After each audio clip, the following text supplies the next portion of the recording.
Hello everyone, this is Dick Snedden of the Country Hour with a programme for the farm families of Australia. We're using this today to go live for the New South Wales Country Hour from the heart of cropping country in northwest New South Wales.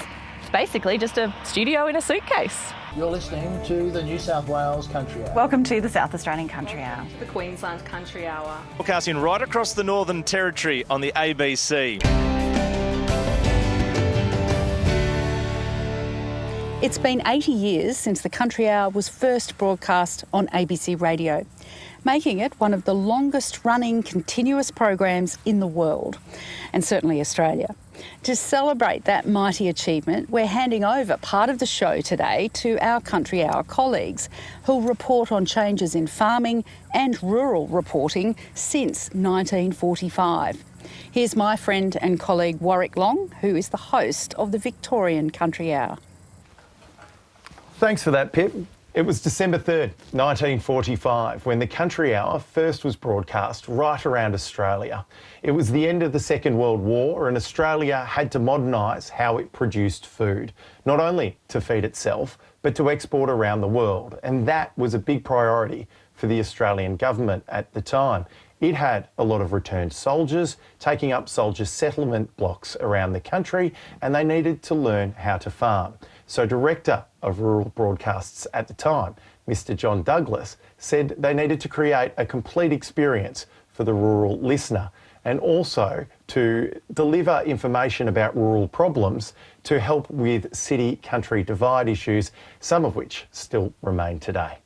All of these years later, we're still talking about issues around food security, weather, markets, and a whole lot more at midday each weekday on the Country Hour.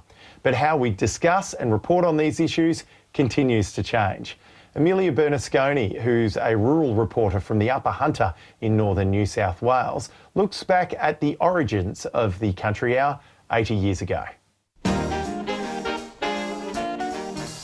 Farming in the 40s was no easy feat. A new generation of workers were on the land, ready to feed and clothe a hungry post-war Australia and export our produce around the world. But in remote isolation, and in a time long before internet, there were very few ways farmers would know what rain was or wasn't coming, what livestock and produce prices were being driven by, and how to grow their crops and animals more efficiently. Hello everyone, this is Dick Snedden of the Country Hour with a programme for the farm families of Australia. Former Hunter Valley auctioneer Dick Snedden was the voice of the Country Hour, which began broadcasting nationally in 1945. We give you weather forecast in your particular district for the next 24 hours. Those early programs laid the foundations for what ABC Rural is today. This is the New South Wales Country Hour. The Country Hour soon became a lunchtime ritual across regional, rural and remote Australia.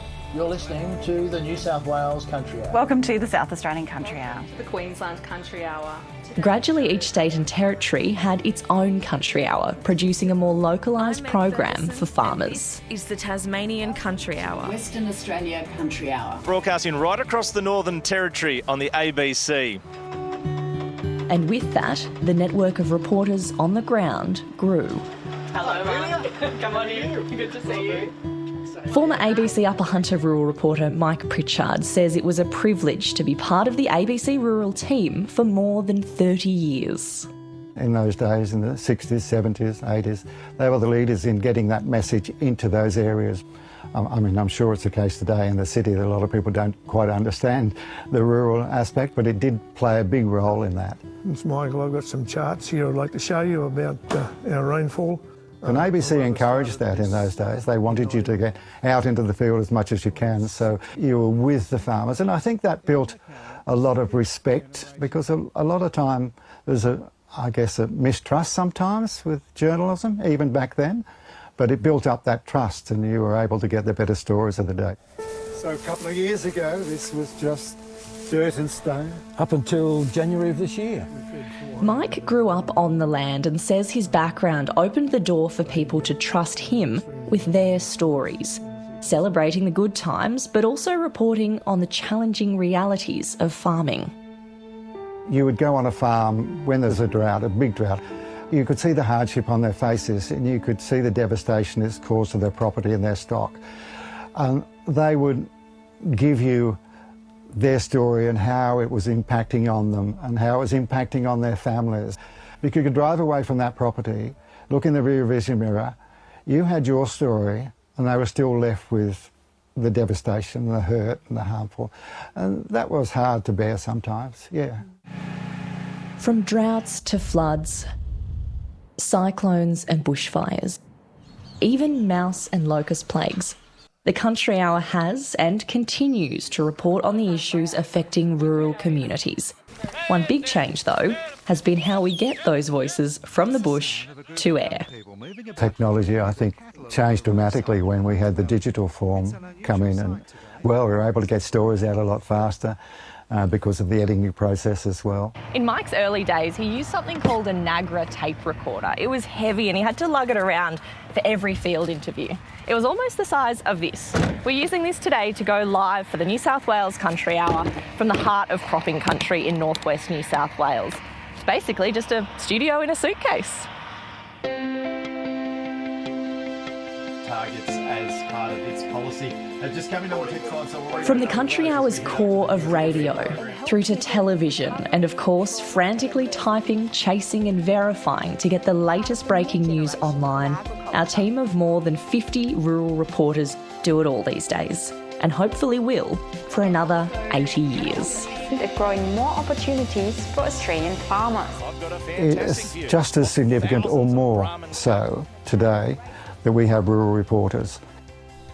And unless you're a farmer or involved in it, you sort of don't get the full understanding of the contribution that rural makes, and I think it plays a big role in that.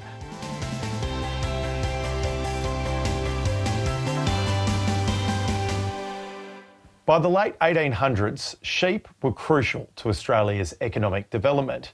In the 1950s, Australia was famously riding on the sheep's back, and wool anecdotally hit the magical price of £1 for a pound. It peaked in the 1990s in terms of numbers, with Australia's sheep flock reaching 170 million animals. But it's a long way from that these days, with that number now down around 74 million. Angus Verley is in the Wimmera in Victoria's west. He reports on the widespread shift away from sheep to cropping.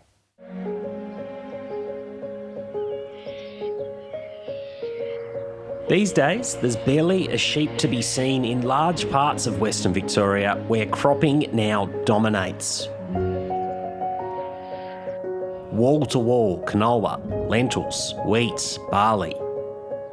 Tim Reithus, whose family has farmed near Horsham since the 1940s, hasn't had a single sheep on his property for 25 years. From the 1940s, we were down in this area doing merinos and mainly wheat and oats, I guess. As we progressed, my dad and uncle took over the farm and really expanded the cropping business, but maintained the sheep business right up to about the year 2000. As with many farmers, the numbers just didn't stack up to be running sheep on prime cropping country. I can remember getting our 60 bales of wool in the shed, and essentially those 60 bales in the 90s was one paddock of wheat in profit. So it's like, well, it's a lot of work for not much gain. So probably splitting the labour nearly half-half. Tim Reithus has invested in the latest technology at his property. His sheds are brimming with modern machinery worth millions. All the equipment is slowly getting closer to automation. They're adding things onto machines to take away some of the human interventions required and turning the operator into more of a supervisor. This is the Rural Report on ABC Local Radio. G'day, Angus Verley here with the Rural Report, and today on the show... I'm a rural reporter covering Western Victoria. I host the Rural Report, talking to farmers, agronomists, stock agents and more. For almost a decade, I've witnessed the trend of moving away from sheep to growing crops. There's not a lot of sentimentality about what farmers used to do. At Naddymark, down the road from Horsham, 19-year-old Olivia Sudoltz doesn't mind working with livestock. But she's seen her family's farm go from strength to strength off the back of crop, not sheep. Yeah, it's definitely a big part of it. Where it was once largely a sheep operation, they now make up about 10% of the business, and it could be less down the track. I think we might have less sheep in the future. My father is very interested in just expanding our enterprise and cropping. Wheat, canola, lentils, beans and peas. Olivia has a keen interest in the business of farming. For her, that means being willing to change with the times.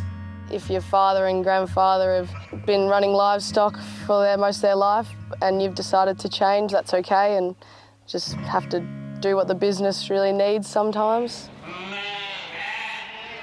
Not all farmers are giving up on livestock, and here at Marnoo in Western Victoria, Trent Carter says he is as committed as ever to sheep and is investing in handling equipment to make life easier. It's no different than a decent set of yards to a decent tractor. It's enticing that younger generation to work in your industry. Trent Carter works on getting the most out of every hectare, whether for growing crops or sheep feed. We're 50-50 here at Waterloo Park. We have 3,400 hectares in total. The air seeder goes over 2,400. That's cash crops plus an additional 600 hectares of green manured oat and hay and intensive pastures. So we lamb down 3,000 ewes here annually.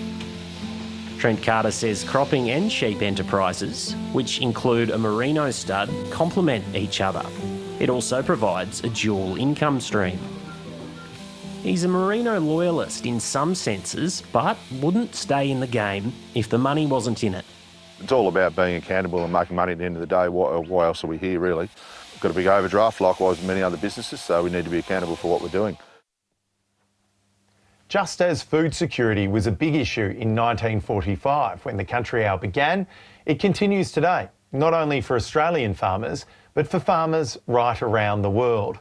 We produce more food than we can consume, and thus we've developed strong overseas relationships with other markets. But farming, it comes with risk. Floods, droughts, pests, and in a modern world, it can be even riskier. Geopolitical movements, trade wars, and even a changing climate. Taylor Larson reports from Bundaberg in Queensland about how some farmers are changing their system of farming to protect themselves and also to protect the next generation.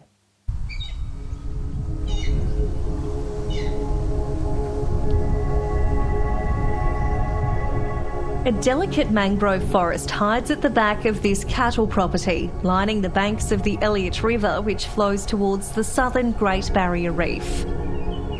Around 50 species of shorebirds call these wetlands home, as do around a dozen bulls. Jack Milbank has been restoring vegetation on his property for the past 4 years. It's part of a federal government pilot program demonstrating how cattle producers can include nature repair activities in their operations. You can see this is all new established mangrove that's been transmitted there through having cattle controlled graze marine cooch that's gone to seed, and then they'll wander out and browse mangroves and then deposit that seed and it'll start to germinate. It's a harmonious relationship between livestock and land. The waterway provides mineral supplements for the cattle which control invasive weeds. This is what the area looked like 2 years ago. We've managed to eliminate virtually 100% of the lantana, rat's tail, a lot of noxious weeds.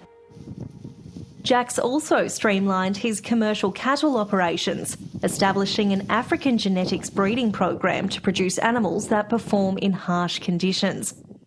The threat is on food security, and so it's beholden upon us as producers to breed adapted cattle that handle longer, hotter, drier spells, that are more feed efficient on grass, less reliant on synthetic inputs.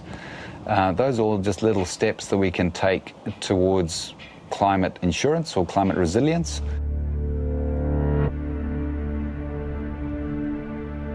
In the past, farmers have been sceptical about climate change, but experts say attitudes have shifted in the past 2 decades.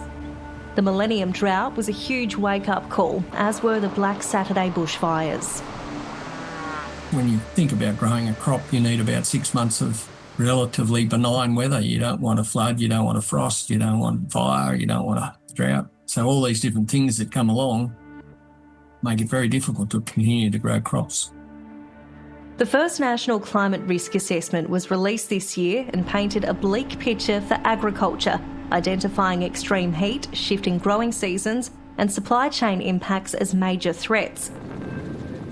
The latest survey from advocacy group Farmers for Climate Action found 9 in 10 respondents faced extreme weather in the past 3 years, while 57% of those surveyed believe climate change is the greatest risk to Australian agriculture. It used to take about a generation or 30 years to bring about a change on a farm. It takes about 12 months now. I mean, the farmers quite often are implementing what the researchers are discovering or doing before they've even written their reports. As extreme weather events become more common and fierce, producers are adapting their business models to offset potential losses. They're looking to the Country Hour for guidance as they try to keep across new trends and emissions targets. The whole ag spectrum is amplified through Country Hour. It's I think, really important blend of the tradition and introduction of new ways of doing things and keeping people informed and engaged in their industry. The Country Hour played a big role in many varied farming businesses over the years. This is a great harvest because you can see the nuts are all the way through from the top to the bottom. Janelle Gary's parents began cultivating land in 1958 and the Country Hour quickly became a staple in their home. Listening to the Country Hour, listening to those market reports, listening to those interviews across different industries was so helpful for us to see what's on trend, make decisions about our future. So it also stimulated great discussion over the lunch table. After trialling several ground crops, they settled on native macadamia trees in the early 2000s. Their products are now sold throughout Australia, as well as parts of Asia, the US and the Middle East. The family credits its success to working with the land. Sustainability goes beyond the orchard. The family has diversified to future-proof. Macadamias Australia has grown to include a value-adding facility, visitor centre and an on-site cafe. Agritourism has become a sector in itself because it gives farmers that diversified income. So if something doesn't go so well on their farms, then they've got other income streams to consider. But also it's a wonderful way to connect the consumer with the farms. As the climate changes, so too do conversations across Australian farms. While landholders admit they can't predict what's ahead, they're confident programs like the Country Hour will keep guiding their transitions to a more resilient future. Stories about improvements in plant breeding, agronomy and machinery have been at the heart of the Country Hour over the years. And with that, the value of Australian agriculture has continued to increase, up by about a third in the last 2 decades alone. And it could even hit $100 billion in farm gate value as early as this financial year. At the heart of that, it's increases in technology, particularly in the Australian grains industry, producing around 47 million tonnes of grain each year. Joe Prendergast reports on one of those increases in technology from Geraldton in Western Australia.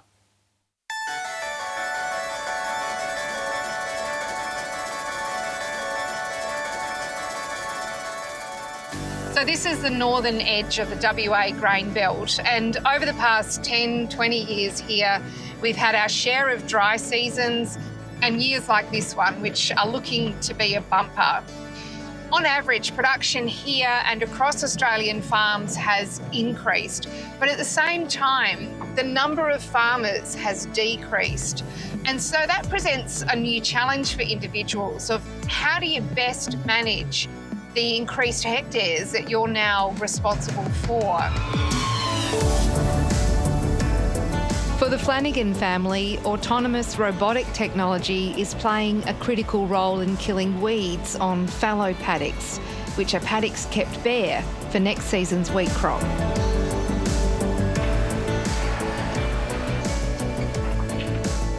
You there, Mark? Oh, Hey, hello. G'day, how you doing? Good, how are you? Yeah, good, thank you. Good to see you. You too. Things are looking good?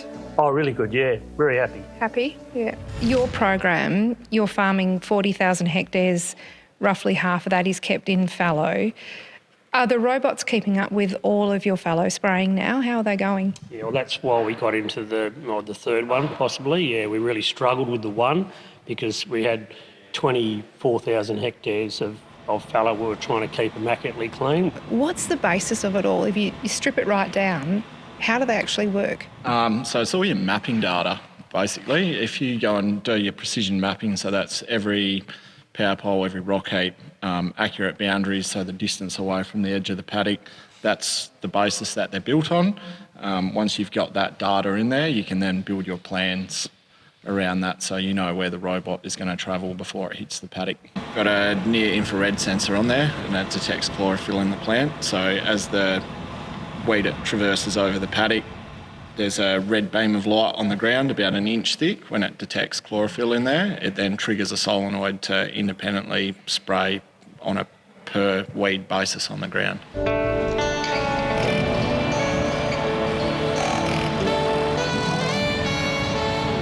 Running, a can of Coke per hectare of fuel compared to probably 60 litres with a, big tractor roaring around. So, yeah, they're considerably less on fuel. All right, I'll hit the road. Thank you. No worries. Thanks for coming out and seeing us. No worries. Thanks. When's your program going to air? I reckon tomorrow. It'll be on Country Hour tomorrow. Oh, yeah, cool. Yeah. You guys You listen every day anyway, We don't do. you? Yeah. Absolutely. All right. Good to see you. See you then. See you.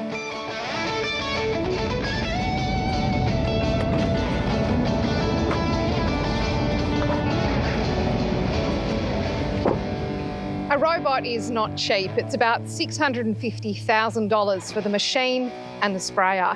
But for the Flanagans, that's still cheaper than buying and then operating a conventional weed sprayer. But how is all of this now possible? Well, basically, it's thanks to improved connectivity. It allows things as complex as autonomous machinery and as basic as making a phone call in a paddock.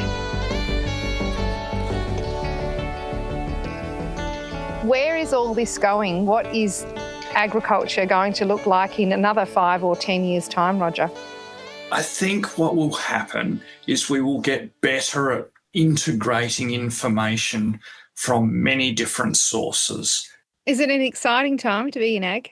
I think it is a very exciting time because what we are seeing is that we are now going to be able to optimise not just agronomy but also machinery and logistics and labour. So where do you see machinery going when you think about the growth and the availability of tech?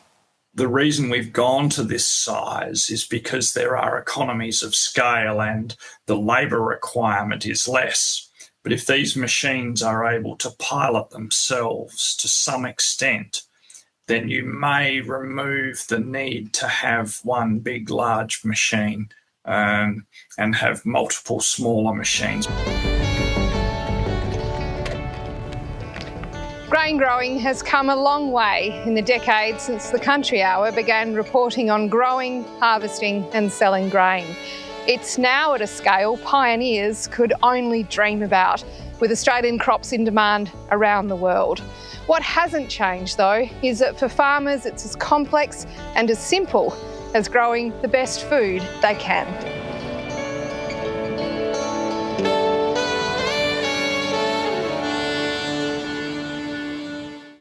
The farmers of 1945 would hardly recognise Australian agriculture today because of all the technological changes.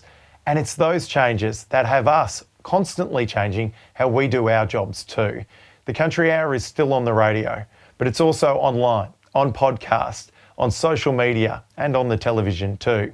But the original idea of presenting the countryman's problems to a wider audience and creating a more sympathetic understanding between the city and the country remains the same today. And it's easier for you, our audience, to access. It's as simple as downloading the free ABC Listen app and searching the words Country Hour.